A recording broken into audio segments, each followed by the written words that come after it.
विनिर्मुक्तो माभुवं चक्रवर्त्यपि श्याम चेटोपि दरिद्रोपि जिन धर्मादिवासित।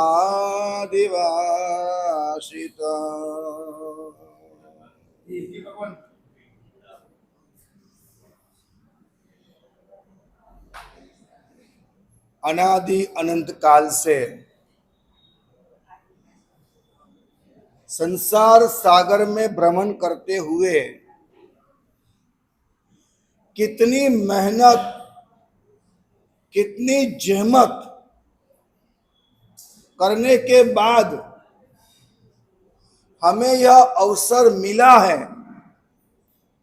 शायद इसके बारे में हमें जानकारी नहीं है और कुछ जानकारी है तो वह जानकारी सिर्फ हमने हमारे कानों तक सीमित रखी है, हमारे दिल में नहीं बिठाई है। और कभी कभार दिल में बिठा भी ली है तो स्वाध्याय न होने की वजह से बहिर यात्रा, धंधा, व्यापार, घूमना फिरना, उन सारी बातों में टीवी, मोबाइल, हम फिर वो बात दिल से निकाल बैठे हैं।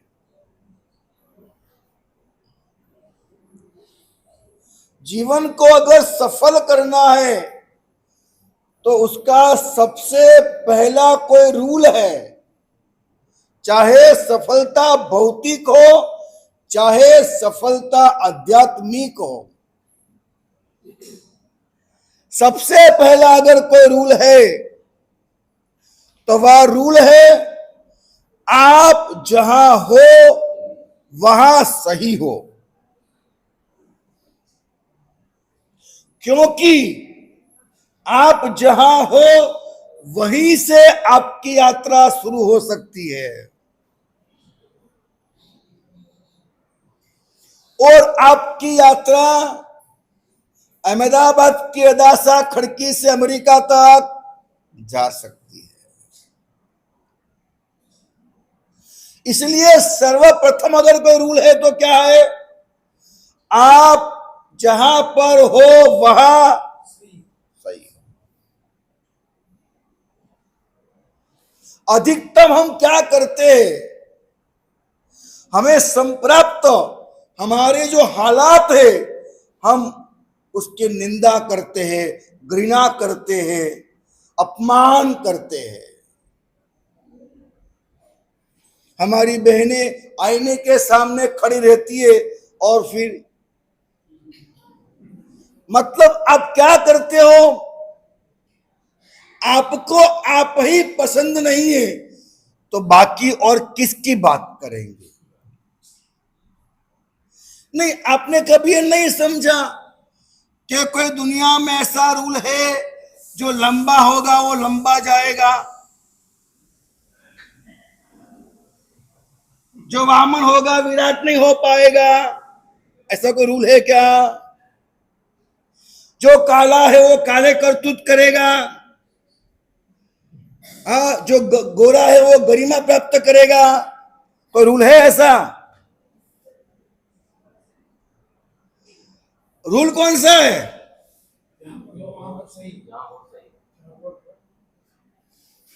ऐसा कोई रूल है कि चांदी का चम्मच या चाय का बाजार? ऐसा कोई रूल है कि आप अनपढ़ हो या पढ़े लिखे हो? जो पढ़ा लिखा है आगे जाएगा, अनपढ़ गवार पीछे रह जाएगा। बताइए कोई रूल हो तो।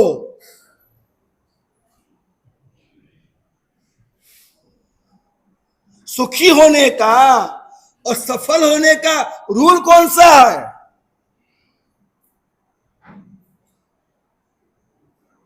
आप बोलिएगा ये तो निश्चित सफल होगा, ऐसा बताइए आप, क्योंकि ये अमीर घर से पैदा हुआ है, क्योंकि ये बहुत हैंडसम है, क्योंकि ये तो आईएएस ऑफिसर है। क्या कहेंगे आप? व्यवहार में तो यही नहीं, व्यवहार की बात डबल बात मत करो। आप सीधी बात करो, डायरेक्टली सीधी बात। ऐसा कौन सा रूल है?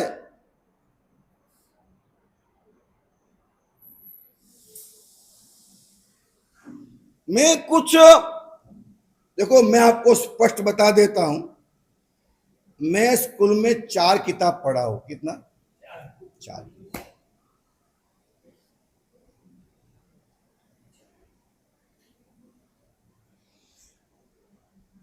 लेकिन अभी मेरे हाथ के नीचे, मेरे साथ में, या तो मैंने मेरे माथे पे रखे, अब जो भाषा बोलना चाहे वो बोल सकते हैं, 65 साइंटिस्ट हम साथ मिलके काम कर रहे हैं।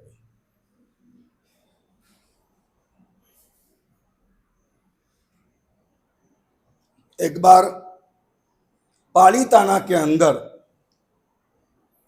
धर्म और विज्ञान के समन्वय का सेमिनार हुआ था, और उस वक्त मोदी साहब मुख्यमंत्री थे और रूपानी साहब सवायद थे मैनेजमेंट करने के लिए। तो हमसे कंधे से कंधा मिला करके रूपानी साहब दिन रात वहां पर रहते थे और हमने आयोजन किया था। उसमें 4 मुद्दे थे।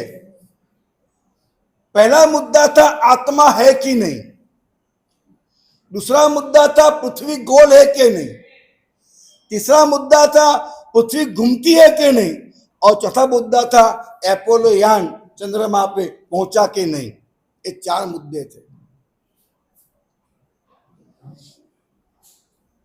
काफी कुछ चर्चा है। सुबह 9 बजे सेमिनार शुरू हुआ और शाम को 7 बजे पूरा हुआ। उसमें 250 साइंस के प्रोफेसर थे, वाइस चांसलर थे, साइंटिस्ट थे, इसरो के बाबा के साइंटिस्ट थे, और हमारा सुबह 9 से शाम को 7 तक ये सेमिनार चला। 4 घंटे का मेरा प्रवचन हुआ, साइंटिस्टों का हुआ। उस वक्त एक रफीक भाई नाम का जम्बूद्वीप के अंदर जो समझाता है वह इंसान खड़ा हुआ, बहुत समझदार है, वो खड़ा हुआ और वो वैज्ञानिकों के बीच बात करने लगा। तो एक वैज्ञानिक ने पूछा, आपका क्या है क्वालिफिकेशन? उसने कहा मैं 12 पास हूं। बैठ जा पागल, तू 12 पास हमको समझा रहा? हम 250 बैठे, साइंस के प्रोफेसर है, वाइस चांसलर है, और तू 12 पास खड़ा कैसे हुआ? तेरी हिम्मत कैसे हुई खड़े होने की कि तू हमको समझा रहा है? तब हिंदुस्तान टाइम्स बीबीसी के पत्रकार भूपत पारेख वहां आए हुए थे। खड़े हुए, माइक हाथ में लिया, बोले आप लोग एक बात समझोगे, आप 12 पास आदमी को मना कर रहे हो और जिनके प्रश्नों पर आपके पास कोई जवाब नहीं है, ऐसी बात जिन्होंने प्रस्तुत करी, ये लब्धि महाराज, वो 4 पास है, आप उनको सुन रहे हो, इसको मना कर रहे हो।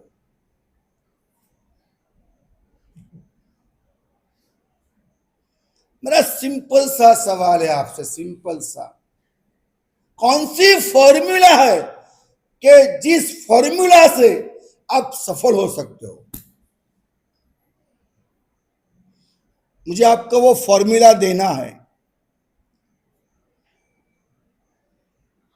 अगले संडे से हमें 5 शिविर का आयोजन करना है, और 5 शिविर का आयोजन वैज्ञानिक रूप से करना है। मैं यह प्रयत्न करूंगा कि यहां वैज्ञानिक भी आए, यहां पर हमारे सामने। मैं प्रयत्न करूंगा, पक्का नहीं कह सकता, क्योंकि उनका बहुत बड़ा शेड्यूल होता है और ये 12-12 महीने का तय हो जाता है। तो वो, लेकिन पूरा प्रयास करूंगा कि वो वैज्ञानिक भी यहां हाजिर हो। इतना ही नहीं, मैं वो भी प्रयास करूंगा कि वैज्ञानिक लोग अपने कई सारे इक्विपमेंट्स, यंत्र होते प्रमाण करने के, वो यंत्र भी यहां पर लेकर के आए। प्रयास करूंगा, पक्का नहीं कह रहा हूं, मैं प्रयास करूंगा। ऐसे कई लोग हमारे साथ जुड़े तो हम ये कर सकते कि हमारी जो युवा जनरेशन है सिर्फ उनके लिए एक दो शिविर ऐसी हो जाए, उनके हर प्रश्नों का हम वैज्ञानिक समाधान दें, शास्त्रीय समाधान नहीं देंगे। हम ये नहीं बोलना चाहेंगे कि आगमों में ये कहा है तुम मान लो, नहीं कहेंगे। हम ये कहेंगे कि प्रमाण है आपके सामने, हम आपके सामने प्रयोग करेंगे और प्रयोग करने के बाद आपको कहेंगे अब आपका क्या मानना है।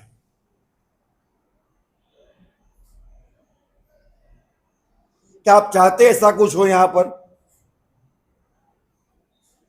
जवाब किसी का नहीं करना अपने को, छोड़ो यार। क्या बोला?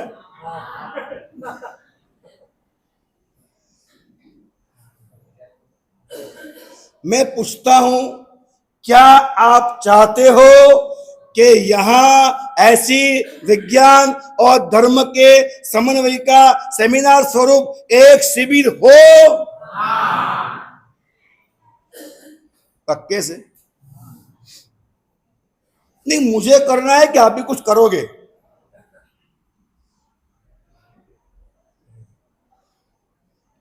विक्रम भैया, बहुत मेहनत लगती है। हमको पता है कि एक बार जाहिर कर देते और उसके बाद आपका आज का युवा आता है, दो प्रश्न पूछता है, तो हमारे पास सारी तैयारी होनी चाहिए। वैज्ञानिकों को लाए तो उनका भी ओहदा होता है, यंत्र मंगा खर्चा होता है, तो खर्चा भी करे, सब कुछ संभाले और सारे विषयों को हम तैयार करें। ना पता किस कोने से कौन सा तीर आएगा मालूम नहीं पड़ता ऐसे अवसर पर। एक बार खाली पत्रकार परिषद करते छुटता है पसीना कभी कभी। हाँ, ऐसे क्वेश्चन करते, बात मत पूछो। कहां गए कैलाश जी, जयंती भाई? आज कोई नहीं आया, क्या बात है? जयंती भी आपको आगे आना है प्लीज, आपको आगे आना है। नहीं इसलिए कि थोड़ा सा कैलाश जी कहाँ है?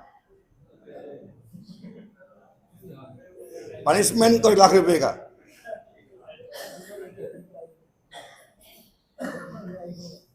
मैं इसलिए बुला रहा हूं उनको कि मेरा थोड़ा ऐसा नेचर है कि मैं सोच के नहीं आता हूं, बात कुछ भी निकल जाती है तो निकल जाती है, तो फिर प्यार आता है कि मैं आपके साथ ये प्रस्तुत करूं।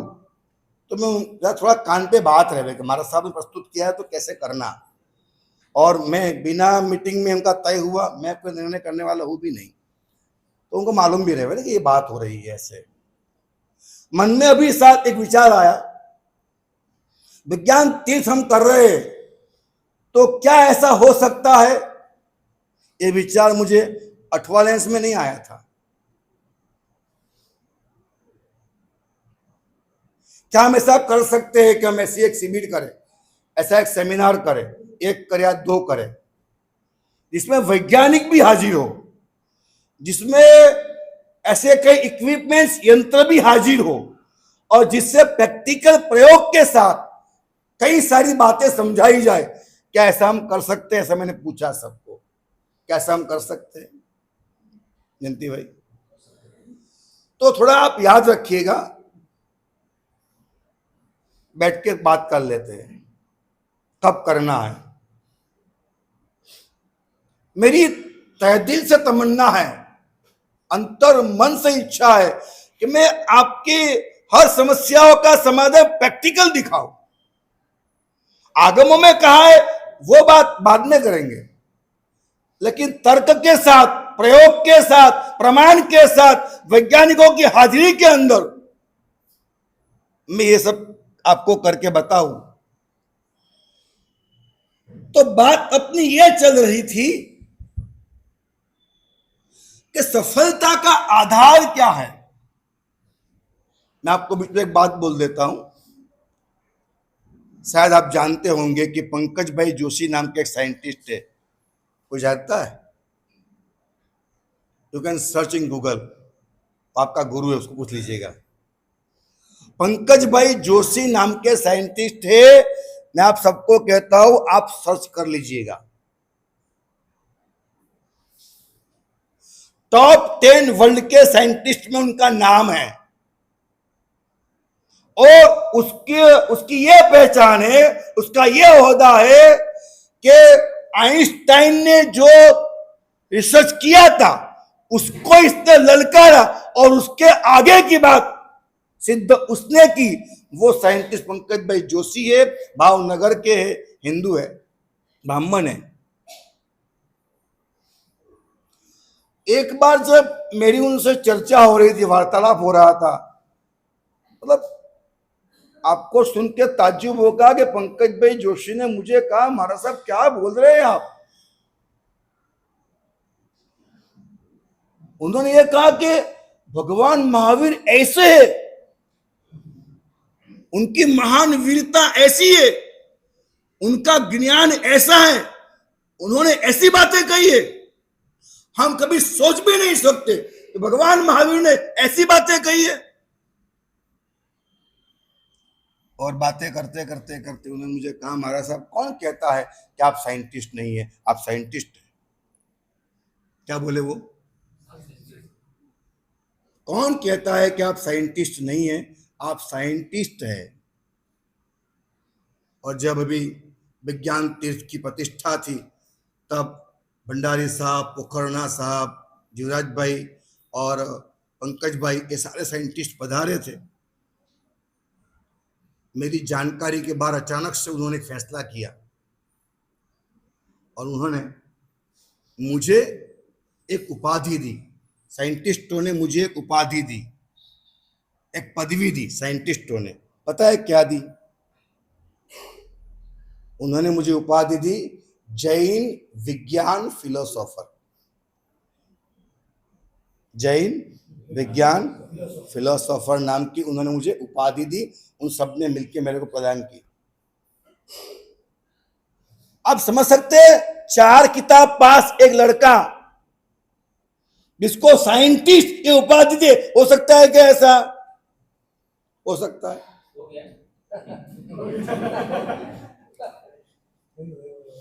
तो फिर क्या नहीं हो सकता? सवाल कहां है? क्या नहीं हो सकता?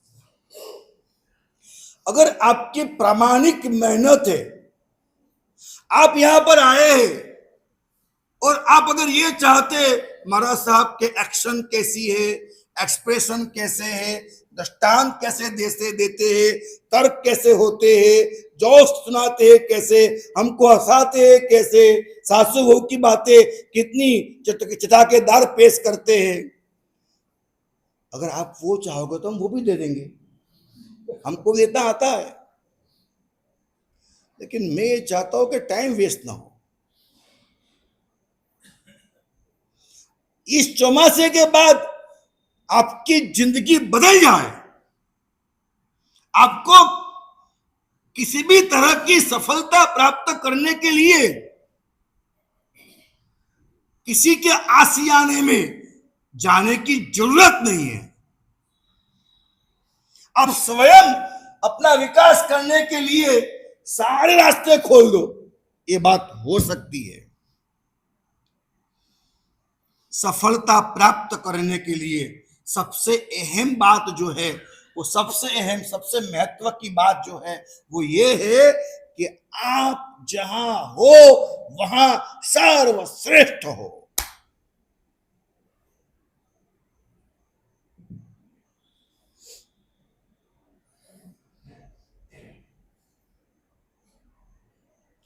आप हमारी बात को सुनिए, समझिए। अनादि अनंत काल में कितना प्रयत्न, जहमत, मेहनत के बाद आप इस कगार पे पहुंचे हो, पता ही नहीं आपको कि कितनी जद्दोजहद के बाद आप यहां पहुंच पाए हैं।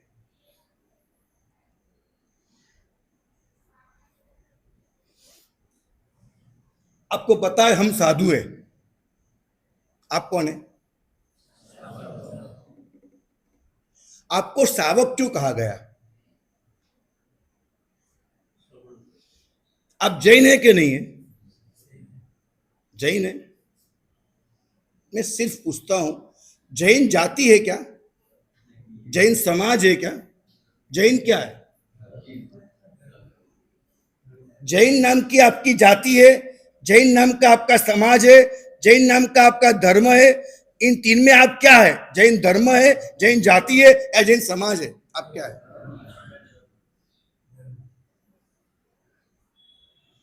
हिंदू नाम का धर्म है, हिंदू नाम का समाज है या हिंदू नाम की जाति है? इनमें से क्या है? हिंदू क्या है? हिंदू धर्म है, हिंदू समाज है या हिंदू जाति है क्या? हाँ, बोलिए, आप स्पष्ट हो जाइए। हिंदू नाम का दुनिया में कोई धर्म था ही नहीं। सुनकर ताज्जुब होंगे आप। हिंदू नाम का शब्द न भगवत में, न पुराण में, न कुरान में, न बाइबल में, न जैन ग्रंथों में, न बुद्ध पिटक में है, न गुरु ग्रंथ साहिब में है, कहीं पर भी, न वेद में है। ये हिंदू शब्द कहीं पर भी नहीं है, कहीं पर भी नहीं है शब्द। ये नव निर्माण है। हिंदू नाम का कोई धर्म नहीं है। जैन का मतलब क्या? जैन का मतलब क्या? हाँ, देखो, सामान्य इंसान को जन कहते हैं, जनमानस, जन। सामान्य इंसान को जन कहते हैं। जैन किसे कहते हैं? उसके ऊपर दो मात्रा लगती है, और दो मात्रा है विनय और विवेक की। बहुत ध्यान रखिएगा। मतलब ये नहीं है कि जैन नाम का कोई समाज है, जैन नाम की कोई जाति है, आप पारंपरिक ही होता है, ऐसा नहीं है। कोई भी व्यक्ति जैन हो सकता है। जिसके पास विनय है, जिसके पास विवेक है, वो सारे के सारे जैन है। कई लोग बोलते हैं हम धर्म से नहीं कर्म से जैन है। नहीं, ऐसा नहीं है। शब्दों को ही नहीं पहचाना है आपने। भगवान महावीर निकले तो अकेले थे ना, अकेले थे। भगवान महावीर अकेले निकले थे, लेकिन उनके पास एक जज्बा था, एक चुभन थी, एक विल पावर था, एक हौसला था, बुलंदी थी।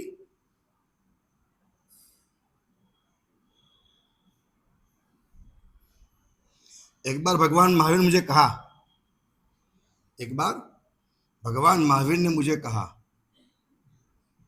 लब्धि महाराज, एक बात बोलूं? मैं कहा, बताओ बनते, क्या कह रहे हो?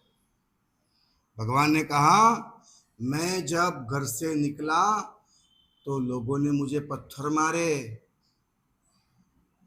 समझेगा मेरी बात को? क्या कहा परमात्मा ने? मैं जब घर से निकला लोगों ने मुझे पत्थर मारे। लोगों ने मुझे कहा, ये तो पलायनवाद है, गांव घर छोड़ के भाग रहा है। लोगों ने कहा, ये तो पलायनवाद है। लोगों ने कहा, ये तो वासना का भूत है, नंगा घूमता है। लोगों ने कहा, नग्नता का आविष्कार है। पत्थर मारे, कुत्ते भौंकाए, डंडे मारे। मैं यहां से वहां, वहां से वहां, वहां से वहां, पूरे देश में घूमता रहा, आर्य में अनार्य में, जहां जहां गया लोगों ने मुझे मारने का, पीटने का, कैसे कैसे घिनौने काम किए मेरे साथ। लेकिन मैं चलता गया। हाथी चले बाजार, कुत्ते बसे हजार। मैं चलता गया, मैं अकेला चला था जाने बेमंजिल। मैं अकेला चला था जाने बेमंजिल। लोग मिलते गए और कारवां बन गया।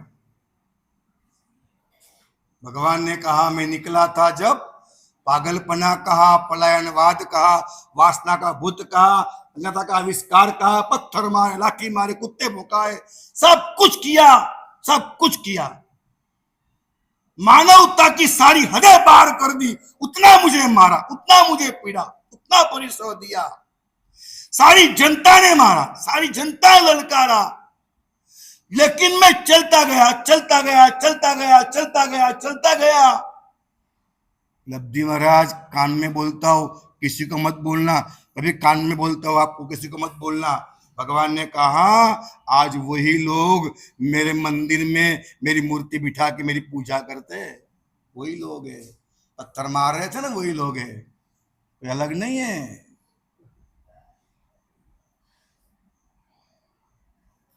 अगर आपके पास जज्बा है, आपके पास हौसला है, आप उठना चाहते हैं, आप खुलना चाहते हैं, आप खिलना चाहते हैं, आप पाना चाहते हैं, आप सुधरना चाहते हैं, आप पहुंचना चाहते हैं, दुनिया की कोई ऐसी ताकत न बनी है न बनेगी वो आपको रोक के दिखा दे।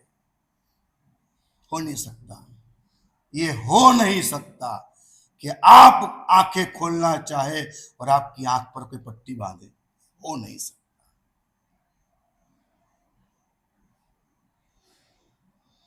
जीवन में कहीं पर भी प्रॉब्लम है, मुसीबतें, नाकामयाबी है, कहीं पर भी है, उसकी जड़ ढूंढ लो, हमारे भीतर है और कहीं बाहर नहीं है। विनय और विवेक का निर्माण करें और हम जन्मे से जैन बने। विवेक न वाड़ी उपजे, विवेक न हाट बिकाए।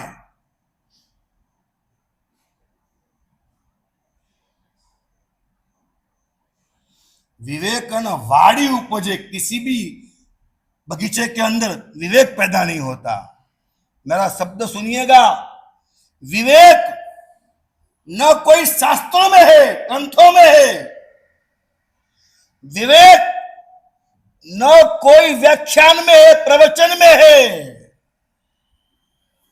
विवेक न कोई कृपा में है, न आशीर्वाद में है। विवेक न वाड़ी उपजे, विवेक न हाट बिकाए। सीध कटाओ विवेक मिले तो भी जीवन सफल थई जाए। सिर काटना पड़ता है, मतलब दिमाग की सारी अंदर की जो ग्रंथियां है, कदाग्रह है, आग्रह है, मान्यता है, रॉन्ग बिलीफ है, वो सब निकाल देना पड़ता है। मेरी माता बहनें, भाई बहन, अगर आप तैयार हैं उठने के लिए, खुलने के लिए, खिलने के लिए, पाने के लिए, सुधरने के लिए, सच्चाई को स्पर्श करने के लिए और अनंत आनंद को छूने के लिए, और आनंद ही नहीं, आनंद की परंपरा बनाने के लिए, सुख नहीं सुख की परंपरा बनाने के लिए, सफलता नहीं सफलता की परंपरा बनाने के लिए, कल्याण मंगल ही नहीं उसकी परंपरा बनाने के लिए अगर आप रेडी है तो ये मैं और आप हम मिलकर अवश्य कर सकते हैं। I can. ये विवेक, देखो मैं बड़े दिल से एक बात बोलता हूं, मेरे शब्दों से आपको ज्ञान मिलता है, ये छिछोरापन है। आप मेरी बात अगर समझ सकते समझ लीजिएगा। मेरे बोलने से आपको ज्ञान मिलता है, मेरे शब्दों से आपको ज्ञान मिलता है, मेरे तर्क से आपको ज्ञान मिलता है, ये बात बहुत छिछोरी है। मेरे साथ जुड़ने से आपको ज्ञान मिलता है, ये बात हकीकत है। मेरी आत्मा से जुड़िए, मेरी भावना से जुड़िए, मेरी नाभि से जुड़िए, मेरी अनुभूति से जुड़िए। मैं आपको जब वादा करता हूं, आई एम बाउंड, मैं जो कहूंगा वो पुरवार करूंगा। मैं आपसे वादा करता हूं कि मैं सच कहूंगा, झूठ नहीं कहूंगा। मैं आपसे ये कहता हूं कि मैं शास्त्रों की अटैट बातें नहीं कहूंगा। मैं आपसे वादा करता हूं कि एकमात्र आपके कल्याण के लिए ही कहूंगा। अब क्या चाहिए आपको, जुड़िए ना। मतलब मेरे भावों से आपके भाव की जो जला लीजिएगा। व्याख्यान तो एक मोहरा है, बोलना तो एक चेहरा है। एक बात को समझाने के लिए 500 व्याख्यान कम पड़ते, लेकिन एक बात जुड़ जाते हैं तो एक शब्द में 500 व्याख्यान चले आते। इसीलिए मेरे भाई बहन आप वंदन करते हैं, आपको पता नहीं है, इसीलिए आप वंदन करते हैं। कहीं ऐसे पुण्यवान है जो वंदन के वक्त नहीं आते हैं, वो जरूरत नहीं होती ऐसी, वो अपने आप पा लेते हैं। कई भाग्यशाली है, एक ऐसी कॉलेज है, एक ऐसी स्कूल है जहां प्रिंसिपल पहले आते, विद्यार्थी बाद में आते। ऐसी स्कूल है यहां पर कि प्रिंसिपल पहले आते और विद्यार्थी। एक ऐसी स्कूल है कि जहां प्रिंसिपल नोट पेन लेके आते और विद्यार्थी हाथ हिलाते। ऐसा है ना। एक ऐसी स्कूल है कि विद्यार्थी को टाइम सर आना, टाइम सर जाना सब फिक्स होता है। टीचर के लिए विद्यार्थी को कभी भी आओ, क्या फर्क पड़ता है, क्या फर्क पड़ता है, कभी भी आओ, कौन बोलने वाला है। दुनिया में ऐसे हजारों प्रवक्ता है जो एक एक प्रवचन के 10,000, 5,000, 15,000 लेते। हम फ्री में सुनाते हैं ना। मैं वादा करता हूं, जितने निष्ठा से, जितने परोपकार भाव से हम कहते हैं, कोई नहीं मिलेगा और जाइए, हम जैन साधुओं के अलावा नहीं मिलेगा आपको ऐसा बोलने वाला, नहीं मिलेगा। हम आपके घर की रोटी लेते हैं, टमाटर हो तो सब्जी नहीं लेते हैं। क्या करें, हम आपके घर की रोटी लेते हैं, सामने प्रवचन भी तो लेते हैं।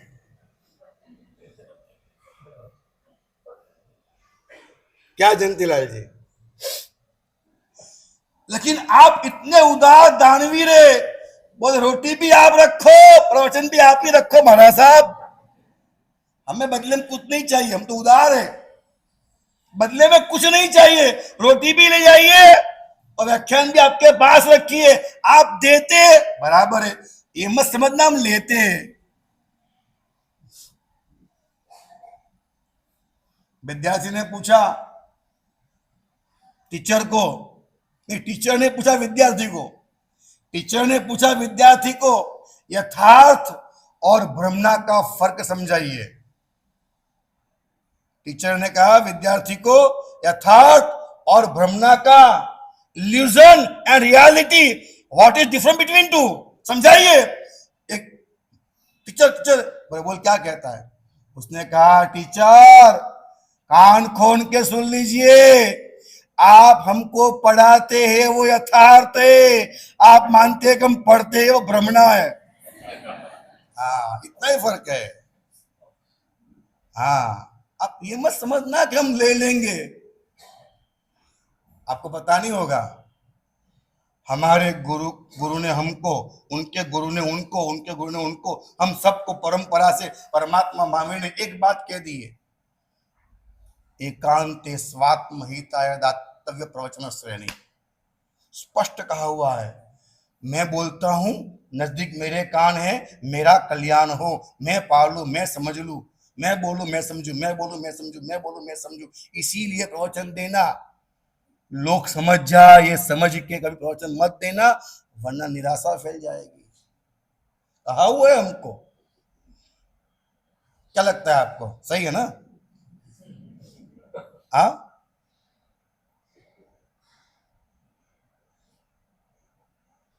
आपका नाम सावक क्यों, आपका नाम साविका क्यों?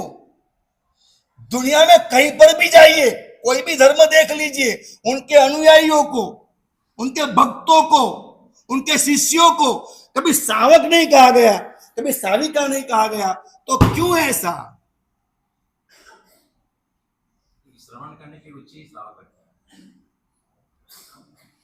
ऐसा ऐसा नहीं, मुझे समझ में आ जाए। नाना पाटेकर बोलता है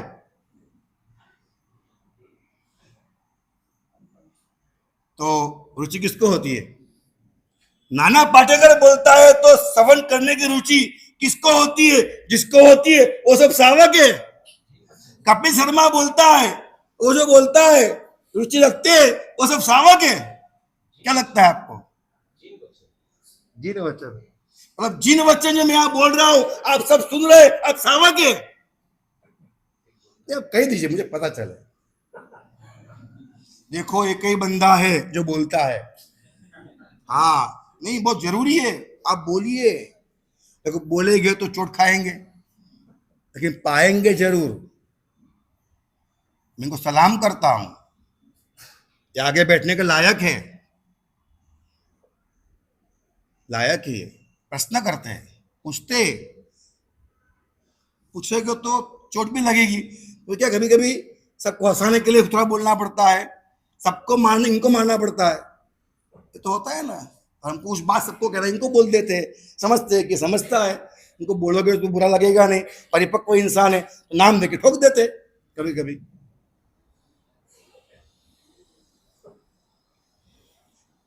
बहुत गजब की बात है। शावक में सबसे पहला शब्द जो श्रा है उसका मतलब है कि वो सुनता है, लेकिन सुनता है का मतलब क्या है, ये बड़ी बात है। एक मैया बच्चे को लेकर के मेरे पास आई, सुनिएगा। एक माताजी बच्चे को लेकर के मेरे पास आई। मम्मी ने कहा महाराज साहब, बोलो मैया। तो बोले महाराज साहब आ मारो बालक है ने ये मारू सांभळतो नहीं, तो मेरी सुनता नहीं है। क्या कहा? महाराज साहब मेरा बच्चा मेरी सुनता नहीं है, मेरा बच्चा सुनता नहीं है, मारो बालक सांभळतो नहीं। मैं कीधु ए तारू नाम शू? मैंने कहा मारू नाम प्रीतेश। बेन सांभळे ज छे।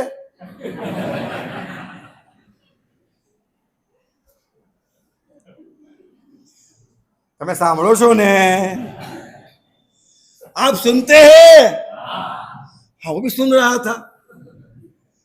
मैंने कहा मैं नाम पूछा, तेरा नाम क्या है? तो प्रीतेश। सुनता तो है, तो मम्मा झूठ बोलती थी ना, सुनता नहीं है। हाँ, उसकी मम्मी झूठ बोल रही थी ना कि मेरा बच्चा सुनता नहीं है। आई समझ में आपको? हाँ, आप हमें सुनते हो? थोड़ा हिला के देख लो आप।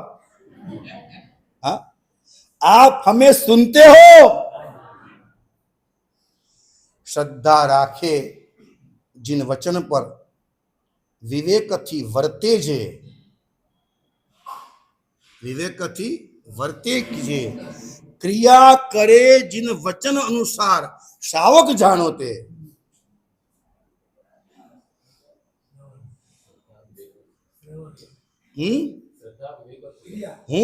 श्रद्धा, विवेक और क्रिया।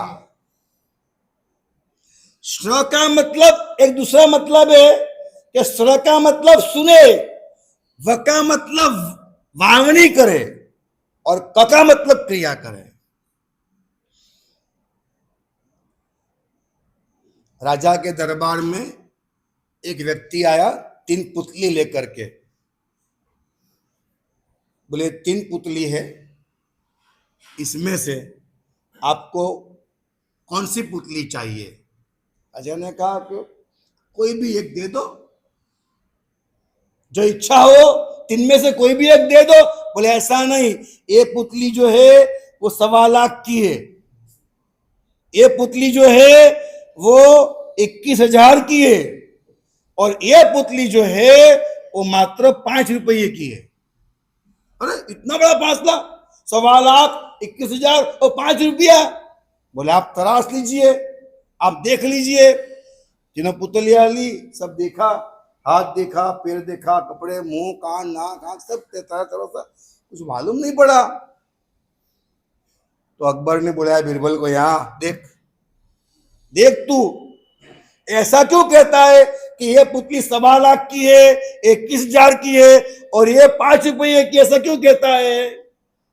तो बीरबल ने गिलास पानी मंगवाया और पहली पुतली ली, उसके कान में डाला, जैसे डाला कान में, यहां से पानी बाहर आया। बीरबल ने कहा 5 रुपये की है। आप समझ लिए ना? आप आपकी सोच लेना कि मुझे आगे व्याख्यान देना है तो कौन सी पुतली आप है, आप सोच लेना। तो यहां डाला पानी, यहां कितने की है? हाँ, किम्मत फूटी बादाम, किम्मत फूटी बादाम। दूसरी पुतली ली, डाला पानी, यहां से निकल गया। बोलिए 21 वाली है। पता है क्यों? वो यहां से निकल नहीं देता है, लेकिन यहां से फिर बोलता रहता है, बस मैंने सुना, ये कहा।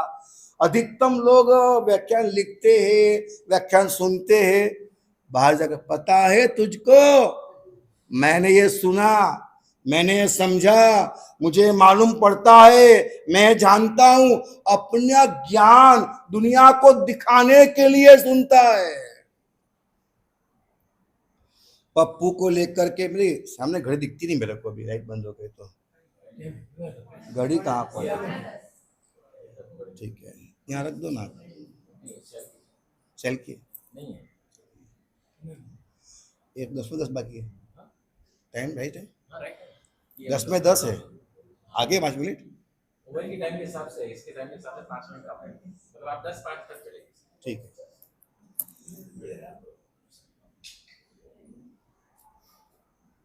आप क्या कह रहा था? मैं भी आपको, मैं भूल जाता हूँ। हाँ दूसरा और एक टॉपिक है। हाँ, वो कौन सा टॉपिक देखा? भूल गया मैं।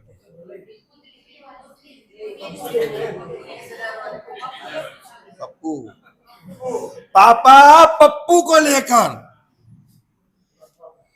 पापा पप्पू को लेकर बगीचे में गए। सुनिएगा मेरी बात को, देखो बात का रहस्य है। पप्पू ने वहां गुलाब के पेड़ देखे। पापा ये क्या है? पापा ने कहा गुलाब का फूल है। पप्पू ने सुन लिया, उसको मालूम पड़ गया कि गुलाब का पेड़ है। कुछ दिन के बाद 4-5 लड़के के घूमने को निकले और बीच में गुलाब का पेड़ आया। पप्पू ने बोला, बोलो आपको पता है ये कौन सा फूल है? बोलता है मुझे नहीं मालूम, मुझे मालूम है। पप्पू क्या करता है? आप बात को समझिएगा, पप्पू गर्वान्वित है, पप्पू बहुत ही आनंदित है, क्योंकि उच्चार को नहीं मालूम है। पप्पू को मालूम है कि अच्छा तुझे पता है, क्या बात है, तू जानता है, तू बहुत होशियार है, तू बहुत चतुर है, तू बहुत ज्ञानी है। पप्पू ज्ञानी हो गया ना। बताओ क्या है? मैं बताऊं, इसका नाम गुलाब है। पप्पू का जो पावर रहता है ना बोलने का, अलग होता है। पप्पू से पूछा जाए इसका नाम गुलाब क्यों, इसका नाम चंपा क्यों, इसका नाम चमेली क्यों, इसका नाम जूही क्यों, एक गुलाब क्यों? पप्पू को पूछा जाए गुलाब क्यों, इसमें गुल और आब क्या होता है? हाँ? गुजरात क्यों, पंजाब क्या होता है? पता है आपको? हर नाम के पीछे राज होता है ना। पप्पू को नाम का पता है गुलाब है। पप्पू को यह नहीं पता है कि आब माने पानी होता है। हाँ? जो एक ऐसा अंदर पानी है, और पानी के अंदर ऐसी एक सुगंध है। अब वो गुलाब में लाल कलर ही क्यों आया? गुलाब के पेड़ में कांटे क्यों आए? गुलाब के पेड़ में सुगंध क्यों आई? ये सब चीज किस तरह गुलाब बनता है, क्यों बनता है?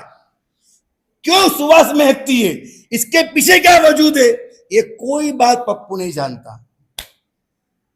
वो जानता है कि इसका नाम गुलाब है बस, और बाजार से वो अपनी अहमियत खरीद रहा है, अपना बहुमान खरीद रहा है। वो ऐसा होता है कि हम प्रवचन सुनते जानकारी इकट्ठा करने के लिए, नॉलेज इकट्ठा करने के लिए, ओनली नॉलेज, अंडरस्टैंडिंग नहीं। क्या करोगे वो पा करके, बहुत कुछ दिमाग में भरा हुआ है और ठूसते जाओगे, क्या होगा। बात सुनिएगा मेरी, हम वही खाना खाते हैं और उतना ही खाना खाते हैं जो हमें हजम होता है, बराबर ना। अगर हमने ज्यादा खाना खा लिया, हैवी खाना खा लिया, तो क्या होगा,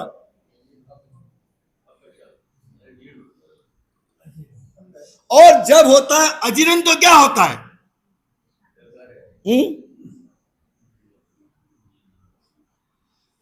तो व्याख्या में नहीं आएगा, बास आती है, आएगा। खाना खाते हैं मगर हजम नहीं होता है तो बास आती है। मैं आपको सही बोलता हूं, ऐसे लाखों करोड़ों लोग हैं जिनके बोलने से बास आती है, उनकी बातों में निंदा होती है, उनकी बातों में अहंकार होता है, उनकी बातों के अंदर कदाग्रह होता है, उनकी बातों के अंदर लोभ होता है, माया होती है, झूठ होता है, प्रपंच होता है, दगा होता है, बास आती है। जिनको पाना नहीं है, सुधरना नहीं है, अपने आप को कुछ बनाना नहीं है, वो सुनेगा तो बास आएगी। ज्ञान का अजीर्ण हो जाता है, ज्ञान का अजीर्ण हो जाता है। 21,000 और तीसरी पुतली में डाला पानी, बाहर ही नहीं आया, चला गया अंदर 1.25 लाख। आप 5 रुपये है, 21,000 है या 1.25 लाख है, आप है कौन। नंबर 1, आपको बनना है क्या, 5 रुपया बनना है, 21 बनना है, 1.25 लाख बनना है, क्या बनना है आपको। तो मेरे शुद्धात्माएं, मैं आपके अंतरात्मा को प्रणाम करते हुए कहूंगा, जो बात यहां से कही जाए आपके भीतर तक ले जाओ। मैं तो ये प्रार्थना करता हूं कि नोट पेन लेके आओ, लिख लो यार, लिख लो। मैं ये नहीं कहता मैं बहुत महान हूं, बहुत बड़ी बातें कहता हूं। मैं इतना जरूर कहता हूं कि मैं आपका टाइम पास करना नहीं चाहता, मैं आपके लिए कुछ, जितना मेरा ज्ञान है, जितनी मेरे पास, मैं वो छोटा हूं लेकिन जितना है उतना तहे दिल से देना चाहता हूं। मेरा पूरा ज्ञान कुंडल देना चाहता हूं, क्योंकि मुझे एक बात की पता है कि दे दोगे तो ही मिलने वाला है। ये बहुत बड़ा सिद्धांत है। 4 महीना चतुर्मास चलाना है हमको, तो आपको रोज आना है, आपको सिर्फ आना नहीं है, आपको टाइम सर आना है। मेरी रिक्वेस्ट है मेरे पीछे वाले भाइयों से, अगर हो सकता है तो आप मेरे आने के पहले नहीं आ सकते आप, ओनली रिक्वेस्ट। मैं समझ सकता हूँ कि आप बहुत ही जिंदगी कसम कस से निकल के आते हो, तुरंत भगना होता है, आज का समय बहुत दौर खराब चल रहा है, सब मुझे पता है, इसलिए मैं आग्रह नहीं करूंगा। लेकिन ये बात सही है कि आप कसम कस में हो कि प्रमाद है आपका। अगर प्रमाद है तो मेरी विनंती है कि आप थोड़ा जल्दी आने, विनंती है, कोई आग्रह नहीं है, विनंती है, जल्दी आने की कोशिश करिए। मेरी आपके हार्दिक रिक्वेस्ट है कि यहाँ पर आइए, आगे मत आइए, पीछे हो तो पीछे बैठ जाइए। मेरी आपसे रिक्वेस्ट है कि ये ट्रस्टी लोग जो आपको व्यवस्था देते, उस व्यवस्था को आप मान्य करिए। मेरी आपसे रिक्वेस्ट है कि जिसको आप ट्रस्टी बनाया है, जो कार्यकर बने हैं, जिन महाराज को आप लाए हैं, आके यहाँ बैठे हैं, तो हम लोग मिलकर के एकमात्र आपका भी कल्याण हो, लेकिन साथ साथ में एक बात ये भी जरूरी है कि संघ भी चलना चाहिए, है कि नहीं। हाँ, आपके लिए सारी व्यवस्था करना है, आपके लिए सारी व्यवस्था करना है, बात को समझिए मेरी। तो संघ चलाना भी है, तो संघ चलाने के लिए भी अब यहां कोई वो बात तो है, कई जगह ऐसी होती है, आप बड़ा समझ लीजिएगा कि वहां प्रवचन होते, वहां टिप्पणी होती जगह ऐसी। राकेश भाई है एज एग्जाम्पल, वो एक ही इंसान है और बहुत बड़ा जन समुदाय है और प्रबल पुण्य के स्वामी हैं। अब यहां हमारे यहां तो कोई एक व्यक्ति है, हजार महाराज है, यहां तो हजार उपाश्रय है, यहां तो हजारों मंदिर है, हजारों पाठशालाएं है। तो कितनी पाठशालाएं है, कितना उनको कौन सी जीव दया करना है, समझिए आप, उनको कौन सा मंदिर चलाना है। तो यहाँ पाठशालाएं भी है, यहाँ साधर्मिक भी आते हैं, यहाँ गरीब गरीबे भी आते हैं, यहाँ मूंगा बोल प्राणी भी आते हैं, यहाँ महाराज साहब भी होते हैं, यहाँ हर तरह की साधना आराधना होती है। ये तो नहीं है ना कि यहाँ का संघ जो पैसे इकट्ठा करता है वो पैसा घर लेके जाता है क्या, समझते हैं ना आप तो अच्छी तरह से। हाँ, ये सब जो है आप अपना समय तोड़ करके काम करते हैं। घर नहीं है क्या, घर वाले नहीं है, उनका धंधा नहीं है क्या, फिर भी ये समय दे रहे, सेवा कर रहे, तो ये कुछ बातें आपको कहेंगे, अवश्य कहेंगे। कुछ टिप यहां पर चाहिए जिससे आपके एकादशी होंगे, जिससे आपके आंबेल होंगे, जिससे आपको सब साफ सुथरा मिलेगा, जिससे आपके बच्चे पढ़ेंगे। और तो कुछ है नहीं, यहां पर पूरा हिसाब मिलता है, आपको पूरा हिसाब मिलता है कि कहां कहां कितना खर्च होता है और क्या देना हिसाब आप तो देख सकते हैं, खर्च तो होता ही है। ये कोई ऐसा तो नहीं है कि यहां हमने कोई कंपनी खोल रखी है और रोज माल बनता है, पैसा कमाते हैं और यहाँ खर्च करते हैं, ऐसा तो नहीं है ना, नहीं है ऐसा।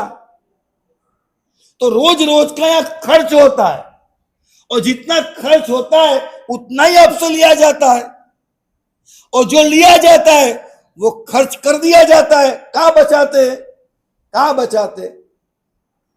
तो जब आपके सामने सब साफ सुथरा है, ट्रस्टी आपके पहचान वाले हैं, उनकी खानदानी खमीरी अमीरी सब जानते हैं आप, उनकी सेवा उनका विनय विवेक सब जानते हैं आप, तो इसके बाद भी ये इनको उठ के बोलना पड़े कि भैया आपके 9,11 नाम, आपके 22 नाम 20 नाम, ये क्यों बोलना पड़े। आपके पास है तो बोल दीजिए कि 1 साल के 50 लाख मेरे लिख लो, पानी बंद कर दो। 50 लाख 60 लाख करोड़ जो लगते हैं, ये व्यक्ति बोल दे खड़ा होके, भाई ये साल जो है उसके 50 लाख 75 लाख करोड़ जो लगते हैं मेरे ले लो, आप बोल दो, कोई क्या तकलीफ है। नहीं है आपके पास, आपके पास नहीं है क्या, हाँ आपके पास नहीं है तो 5 रुपया मत देना, पाप लगेगा। आपके पास नहीं है तो 5 रुपया मत देना, पाप लगेगा। आपके पास है तो क्या बोलो, पाप लगे, नहीं बोलना यार, माफ कर देते। आपके पास है तो मेरे भैया यथाशक्ति भाव बनाइए, पाप में खर्चा कम कीजिए और यहाँ साधारण खाते के अंदर जितना हो सके ज्यादा। अभी आपको परसों से यहाँ पर 108 पाठना तप होने वाले हैं, तो उसका नकरा है रुपया 21,000 का। अभी 4-5 नाम आए हैं, बाकी सब नाम बाकी है, तो वो आप ही तो करेंगे, फटाफट पूरा कर देना चाहिए आपको। देखो मैंने अभी आपकी 5-7 मिनट ली समझाने के लिए, अगर आप यहाँ सब जमा कर दोगे फटाफट तो मैं कल से सिर्फ साधना की ज्ञान की बात करूंगा।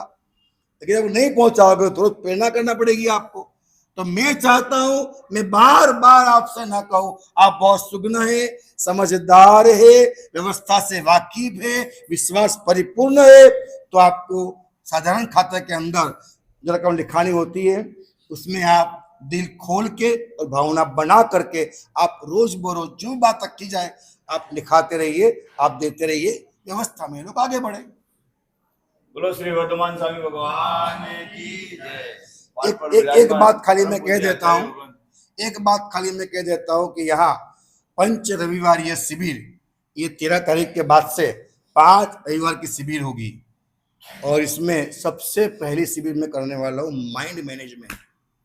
माइंड मैनेजमेंट सबसे पहली शिविर है। आपके पास अगर आपके दिमाग का मैनेजमेंट जो मैं बताने जा रहा हूं, मैं हाथ जोड़ के कहूंगा आपको कि अगर मेरी ये बात सुन ली आपने, माइंड मैनेजमेंट सुन लिया आपने, आपको कभी भगवान के पास हाथ जोड़ के ये नहीं कहना पड़ेगा भगवान कृपा करो धंधे बरकत हो, भगवान को नहीं कहना पड़ेगा। आरोग्य के लिए इसके अंदर धंधे का मैनेजमेंट भी है, इसके अंदर माँ बाप का मैनेजमेंट भी है, बच्चों का मैनेजमेंट भी है, पैसे का मैनेजमेंट भी है, आपकी बुद्धि का मैनेजमेंट भी है, बहुत सारे मैनेजमेंट छुपे हुए हैं। ऐसा एक मैनेजमेंट है माइंड मैनेजमेंट। उसमें आपको वैज्ञानिकता के साथ और प्रैक्टिकल प्रयोग कराऊंगा मैं यहाँ पर। जैसे कि मैं किसी को यहाँ सुलाऊंगा, सुनिएगा, किसी को यहाँ सुलाऊंगा और उस इंसान को मैं लकड़ा बना के बताऊंगा। लकड़ा क्या बोलता हूँ मैं? आपके सामने किसी इंसान को लकड़ा बना के दिखाऊंगा कि वह इंसान नहीं, एक लकड़ा हो गया है, इतना मजबूत कि वो ढील हो नहीं सकता। ऐसा लकड़ा बना के मैं दिखाऊंगा आपको कि दिमाग की ताकत क्या है। ऐसे कई सारे प्रयोग है। मैं प्रयोग के साथ यहाँ शिविर करना चाहता हूँ। तो अगले संडे से पंच रविवार ये शिविर होगी। पहली शिविर होगी माइंड मैनेजमेंट की, उसके बाद वैज्ञानिक प्रयोगों के साथ हम कैसे आगे बढ़े, वो सारी शिविरें 5 आपको, आपके लड़कों को, लड़कियों को बोलना है कि खास तौर पे आइए। और परसों से न मात्र तब शुरू हो रहा है, तब के साथ साथ यहाँ उपदेश कल्पवल्ली नाम का ग्रंथ है, उसका व्याख्यान भी बराबर बरकरार चलेगा।